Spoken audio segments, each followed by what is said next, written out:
Thank you. So what you stated is our mission statement, and if I may, I think it's important to provide context and take a step back.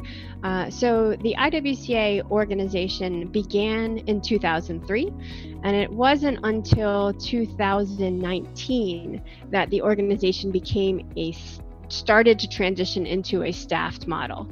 And I think what's fundamental to understanding the unique way that we work, the way that we pursue the mission that you stated, is to understand that in 2003, what were the seeds of the IWCA were when women working in coffee from the US organized and journeyed to Central America to connect directly with women working in coffee in Costa Rica and Nicaragua.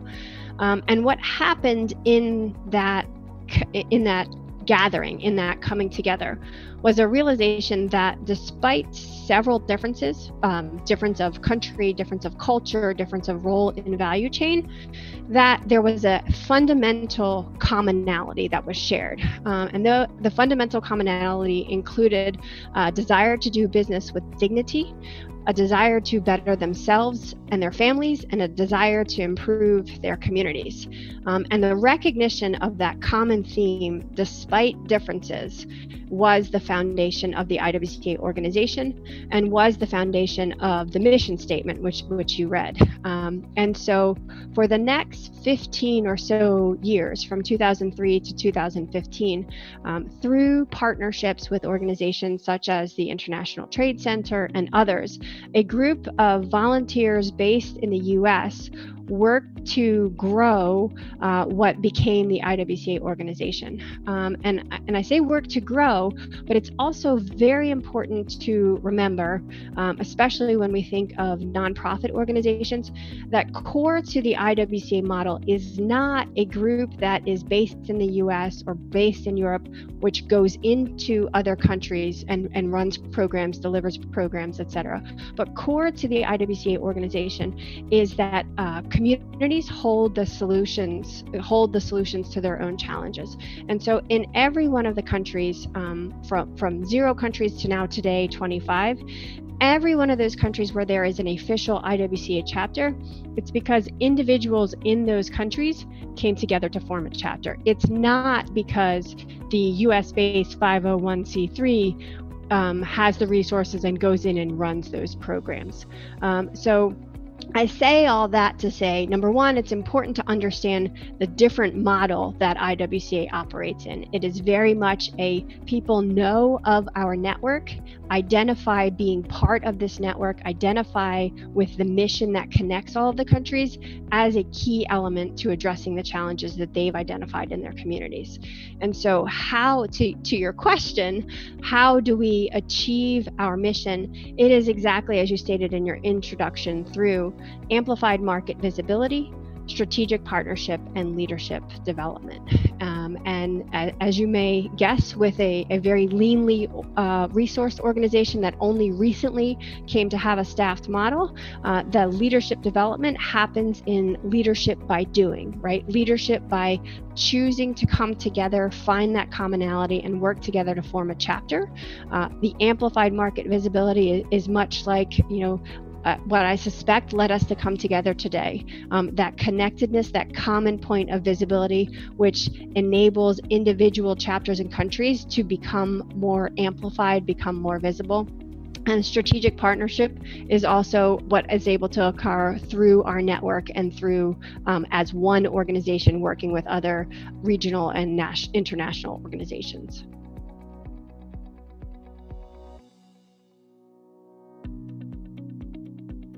Happy to. And then also just want to note that we did prepare a visual to help people understand those 8 steps, which is available on our website under the About tab. But in essence, what those 8 steps capture are providing a platform or a module for people to come together and, as I mentioned earlier, embody and practice that leadership by doing. So step 1 is much like any group comes together. It's a small group getting together and sharing about the IWCA, identifying what are the challenges that they see, why might forming an IWCA chapter be a solution to those challenges? Then that builds into what we call socialization. So core to our mission and core to our values is providing a forum for often unheard voices to be heard. And so included in socialization is the encouragement to reach voices that are often unheard or underserved. So indigenous populations, marginalized populations. And then with that socialization having occurred, it's a process of, reaching out and identifying with others. What do you see as the challenges that we might collectively work to overcome? As that process moves forward, the next stages move into, beginning to identify a leadership team that will shepherd the chapter exploration and formation. Moving next to a very key element of leadership is that the group form and complete the national process to be a legally recognized nonprofit equivalent in their country. And in some countries, this is particularly difficult for chapters with the mandate focused on empowering women. And then, furthering along the process, the chapter needs to develop a strategic plan. So what is it that is their call to action, whether it be empowering individual members to have better access to training and coffee quality, or whether it be becoming a community service organization to those rural or more marginalized populations in their community. There's also a requirement that the group develop an operations plan. So how will you exist? How will you be funded? How will you be governed? And additional aspects of good governance for any organization, for profit or nonprofit. How will you be governed? And then what are your bylaws? You need to develop bylaws, a conflict of interest policy, and democratically elect your leadership. And all of those items need to be completed, and the global team, specifically my colleague Blanca Castro, who is our chapter relations manager, works with chapters to answer questions and help them throughout the process, and if asked, help them find mentors or connect with other chapters who've successfully completed the process. But it's very much locally driven, as we've talked about, and very much of the own volition and resources of those coming together to form a chapter.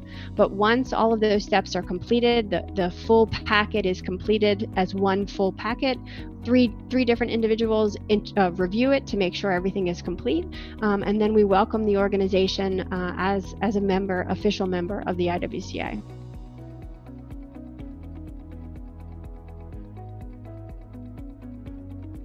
That's a very big question, and I think in keeping with the spirit of your series, Straight Talk, we don't make sure at a macro level that happens. We can't. No one organization can make sure that gender equality occurs at every step in the value chain, and especially in a step that is so complex, such as farming. I would say that we all have a role to play in gender equity, gender equality, racial equity, racial equality. We all have a role to play, and the part that IWCA plays, and specifically IWCA chapters play, is providing a forum for those who are marginalized, for those whose voices are not heard, to be heard and to be part of the solution, because each individual chapter is designed by members of a country, and so are well positioned to identify, okay, here's the challenge that we're going to tackle now. We know our community, we know our culture, we know how best to appropriately navigate this.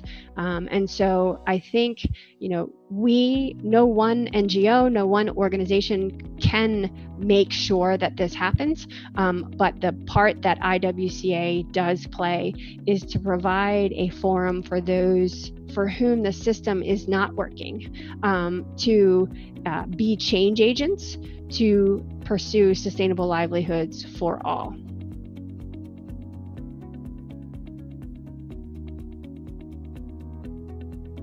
Oh, absolutely, absolutely. And I think specific examples where I have become aware of how the IWCA model is working. I mean, we have 13 different examples of empowerment in action on our website in our case studies library, which is under the chapters tab. But a most recent example, and you can see this on our YouTube channel, is the IWCA Uganda chapter, who, as a video captured from Ugandan national television describes, the Uganda chapter is at the forefront of speaking to members of parliament in Uganda and describing how women and youth, and specifically interventions to address inequality and lack of access to economic engagement, needs to be an important part of the coffee bill in Uganda. And so that's a specific example where, because of the IWCA chapter formation, right, it provided an opportunity for leaders in Uganda to harness the power of coming together and conduct the research with partnerships, and also form the articulation of what needed to be done and why, specific to Uganda.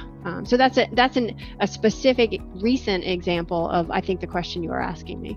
Exactly. And to answer another point of your question, as a global network, we provide the forum for leaders like Uganda to share with one another and share best practices and lessons learned. Okay, this is what we did in Uganda, and it was successful for these reasons, under these conditions. You may not have those conditions in your country. Might we suggest this? Or, and also because we are all united by one mission, creating a safe place to share things that did not work, right? We tried X and it didn't work for these reasons. Let me share that with you so you can save the time and not repeat, if that makes sense to you.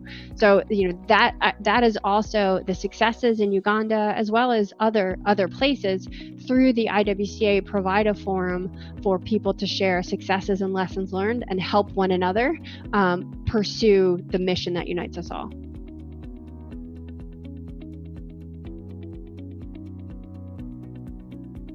We have a staff of just a few people, but I love the the hard driving, let's get this solved nature of your question. Again, I would reiterate that what we do is very much locally driven and globally connected. So we are not yet at the point where we can deliver insurance and to make sure that the pay gap is closed. However, I do know that, once again, the individual locally driven communications, providing a forum for access to training, for access to education, and perhaps most importantly, evidence of impact when women are fully engaged and included at the table, the changes that can occur, right? The advancements that can occur for the benefit of all. And I think, obviously I'm biased, but I think that the IWCA model is particularly successful and positioned for even greater success, because inclusivity is a core tenet of what we do and how we do it. So it's not a matter of let's improve let's minimize the wage gap to better women. It's let's minimize the wage gap to better communities, and then we all benefit. And so I think that the way we work, which is very much locally driven, globally connected, helps provide those one-by-one context-sensitive interventions and examples to demonstrate how we all benefit when we're all included. And one of the specific ways you can see that this is working is in many of our chapters who were started by women. The chapters began to experience success through their partnerships. Coffee quality began to improve, coffee premiums began to grow, and more men began joining the chapter to be part of the engagement of and evidence, if I may, of empowering women improves communities. It's not a men versus women. It's, we all need to be included. The table needs to be diverse. The decisions need to be comprehensive and systematic, and then we all benefit.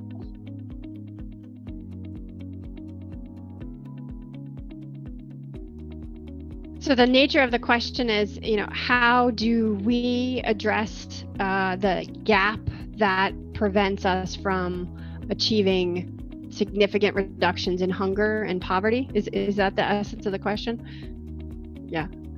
Yeah, so as a global organization, it's important to remember that my job and my colleagues on the global team, we exist as the trunk, in many ways, the base of the tree to elevate and see the growth of the branches, which are the chapters, the branches and the leaves. And so I think the way that our organization as a whole achieves what you're asking is to continually make visible the very types of examples that you highlight. When women are included, X occurs, but to do so in a way that again is context specific and locally driven. And so to be able to demonstrate, the FAO statistics, I've read them before too, are very macro level, and it's wonderful to have these because it can help, as you say, communicate in a broad way the importance of a driving and achieving change across the board. But I think our role to play is doing everything we can to help build the capacity, ensure the connectivity, and increase the visibility of what is happening because of the efforts of each individual chapter, right? Whether it is addressing hunger, whether it is increasing access to education for young children, boys and girls in school, increasing access to training which builds coffee quality or diversifies farming practices, whatever the specific example. Excuse me, I work from home. Please pardon the background. Whatever. Thank you. Thank you. Again, patience and flexibility. Whatever the specific example is, our role to play is to say, look, at a macro level, we talk about gender equity and equality and gaps. Let me give you a specific example of what can happen. And hey, we know Uganda. This is what we're saying about Uganda, from the perspective of the Uganda chapter. And, I think it's important to add across the full value chain. Our mission is not specific to coffee growing. It just happens that 90% of our chapters are coffee growing, but nonetheless, this issue exists across the full value chain. Our role to play is helping to provide that specific example of driving change, not just the macro outcome, which is gender equity or closing the gap or et cetera.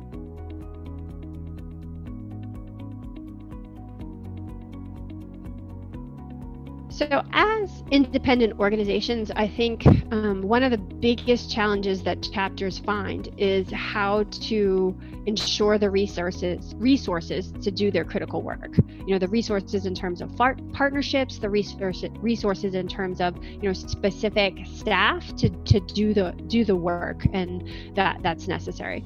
We had a call just yesterday with many of our English-speaking chapters, leaders, over 25 leaders from several different regions were on the call working with ITC to identify, okay, what are our biggest needs? How can we as a group work together and address those needs? And I think the fundamental priority that came through is how do we have the resources needed to do this work? Because it's important to recognize, people are by nature efficiency seeking, and chapters are formed on top of everything else that individuals have to do, and they're formed because achieving sustainable livelihoods is not happening otherwise.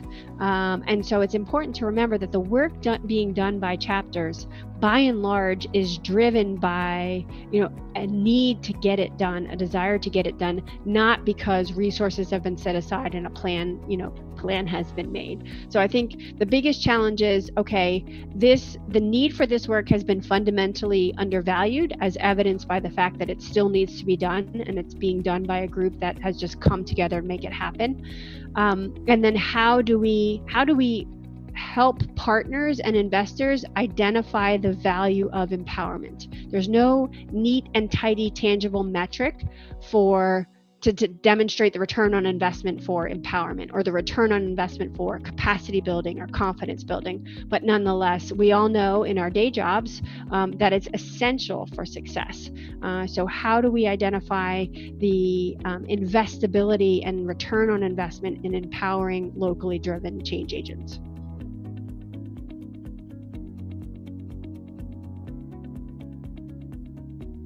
Absolutely. So this September, it will be 2 years since that MOU was signed. And as you may know, the ICO Council convenes every 6 months, plus or minus. And so the execution to date has been focused on those two areas you highlighted.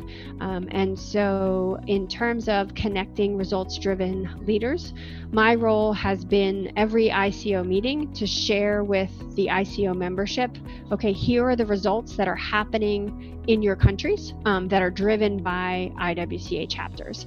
And I've been able to help connect the country representatives that are ICO members with the country representatives that are chapter members.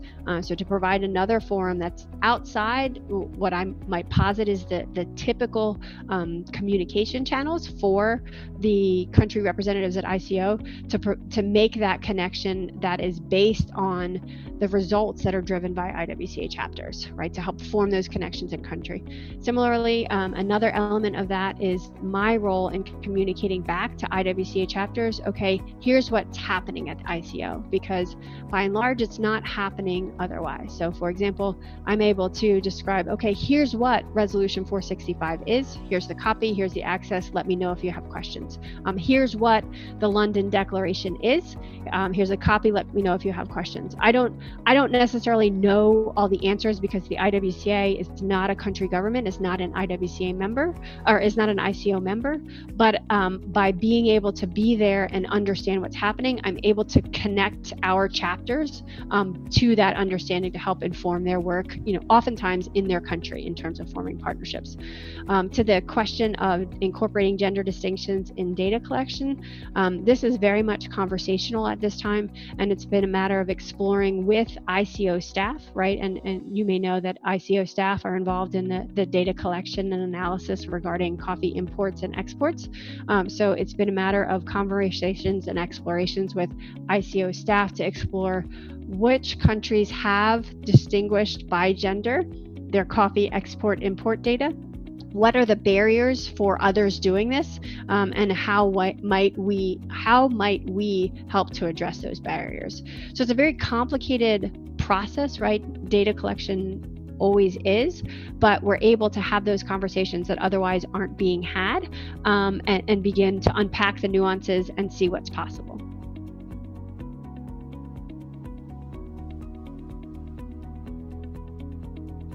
I support the idea of coming together and working to solutions and working quickly to find systemic solutions. I also support the ideas embodied in Resolution 465. The specific, I wasn't fully engaged in the formation of the London Declaration, and I work in service to my members, and so I have not signed the London Declaration because the full unpacking and vetting was not something that we were part of. So I take signing a declaration very seriously because I represent 25 different organizations. But I am very happy and honored to represent the IWCA as part of the Global Leaders Forum, the Global Leaders organization that's part of the ongoing work of the task force. So in concept, I absolutely support the pursuit of sustainable livelihoods and the pursuit of systemic solutions.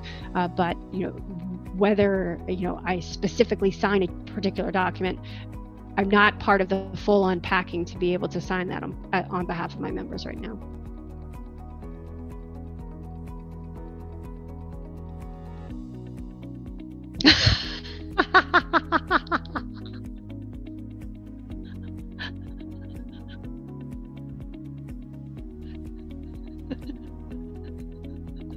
No pressure, save the planet. But hey, if I'm Superman and I'm flying, it's a good thing I pack light, right? I don't have all that weight of either way. I'm packing light. I don't have all that baggage of financial certainty. No, I think it's wonderful to have a forum to ask these questions, to bounce back and forth between the micro and the macro, because it's the way to really unpack and identify real solutions, right? Getting at the heart, the root of what the challenge is. And so to your specific question, does the IWCA call on governments? That to date has not been our role. We are not in a position to, single out any particular country and say, you're not doing X, or you are doing X, or you need to do Y. Our role is, again, to amplify the voice and visibility of our chapters. So that's the role of the voice, visibility, engagement of our chapters. And so what we have seen occurring is IWCA chapter leaders, IWCA chapters as nationally recognized organizations being at the table for discussions about solutions to climate change in their countries, about what's needed for coffee science, right? The key elements of addressing climate change and biodiversity and forest preservation. So as a global organization, certainly environmental sustainability is important to us. It is a core element of our values.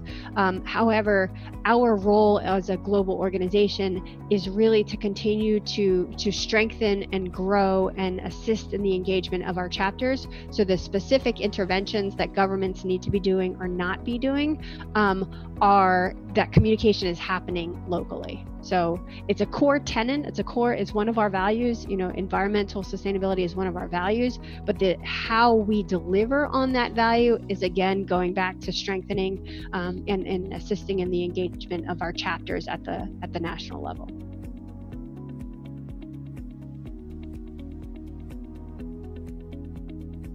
I love your questions. I really do. I think one thing that I want to make sure to sort of reverse in your questioning is that the IWCA Global Organization, we don't teach our chapters, right? Our chapters are the teachers. When I'm asked what is the vision for the IWCA, what is my vision for the IWCA? My vision for the IWCA is a kaleidoscope of the visions created and shared by our chapters. And I share that kaleidoscope example because I think it's important to sort of reframe the ask about, do we teach our chapters? No, our chapters are teaching and sharing with us, right? Core to the IWCA is the value of sustainability. And on our website, I'll read it specifically for you. The IWCA supports programs that foster harmony of environmental, social, and economic impact. So to your question of definition, that's our definition. And that's the definition as our second listed value that's upheld by every one of our chapters. So if this is not of value to you, becoming an IWCA chapter is not the right fit for the solutions you're seeking.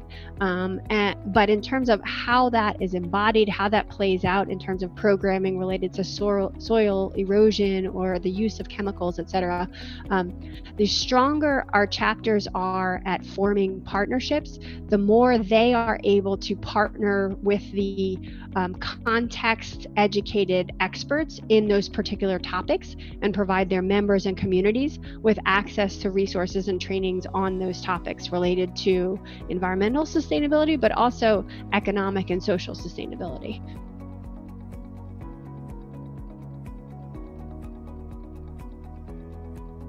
There's a lot of layers to your question there, and I think it's important to unpack the layers. And as you reference with the power embodied in the IWCA organization,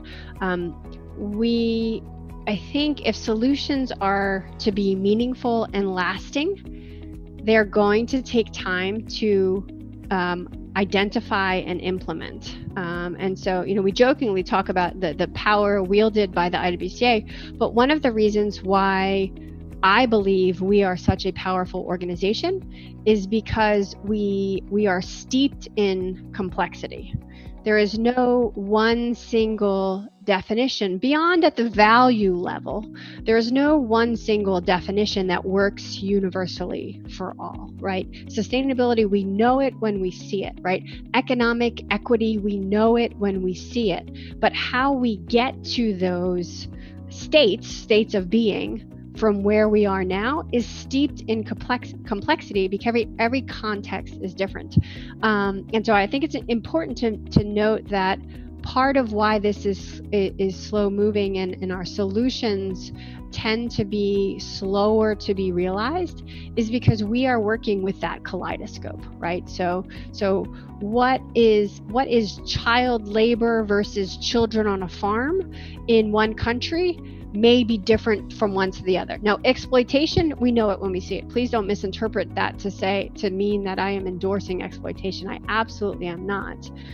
But in my opinion, what often happens, what happens is people from other contexts drop into one context, take a video, and decide to label what they see from their vantage point. And so in terms of addressing what is child labor, what is exploitation, I am that kaleidoscope informed by my chapters who are saying, look, this is school break, right? This week is school break. So yes, if you drop in from Mars and take a video, you will see children on a farm because this is part of the culture. And that doesn't mean that every time someone drops in and takes a video, it is school break week. But nonetheless, if we are going to identify meaningful, lasting solutions to the worst, the exploitation, the degradation, etc., we have to work together to make sure we're understanding the contexts for specific interventions, what's appropriate, what we're seeing, etc.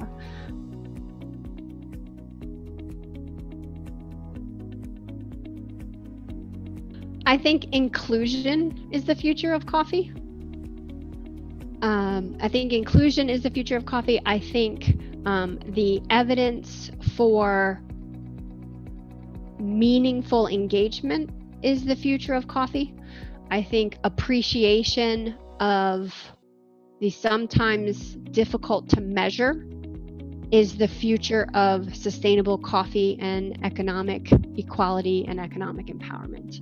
I think that much like we know it when we see it. I think it's a very complex process. It's a process that despite the complexities, we absolutely need to act urgently on, but acting urgently without thinking systemically will likely yield another batch of problems, right? It's a band-aid solution. And of course I'm biased because that's the approach of my organization. There's no magic wand of here, we'll teach you this. No. Tell me what you need, right? You came together to form because fundamentally sustainable livelihoods are not happening in your communities. What do you need? And we on the global team do everything we can to form those connections to make that happen. So I think the future of coffee is finding a way to achieve inclusion and address gender inequities, racial inequities, economic disparities, disproportionate distribution of power, as well as the resources that come along with it. And I think that that's from a social perspective, from an economic perspective, and from an environmental perspective as well. And if you'll permit me, one other point that I thought of when you were speaking, when you're talking about human capital and the differential value assigned to human capital, one of the things that I've observed, not just in coffee, but in life in general, is much like my statements about how do we value empowerment and value investing in empowerment. I think we undervalue care. We undervalue the importance of care and community building, and so part of what you were addressing in your question about human capital is that in preparation for the call, I looked up, okay, what is this definition of human capital, because there's multiple different interpretations, and one common definition is the economic value of a worker's experience or skill. Well, we don't assign the economic value of putting dinner on the table.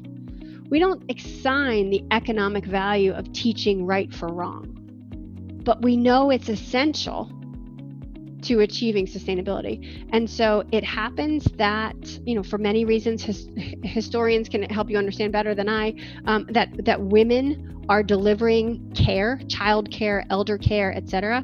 But we don't assign, as a general society, significant economic value to care. So it's not surprising that we also face that challenges when we start to merge into those items which historically have always had an economic value assigned to them.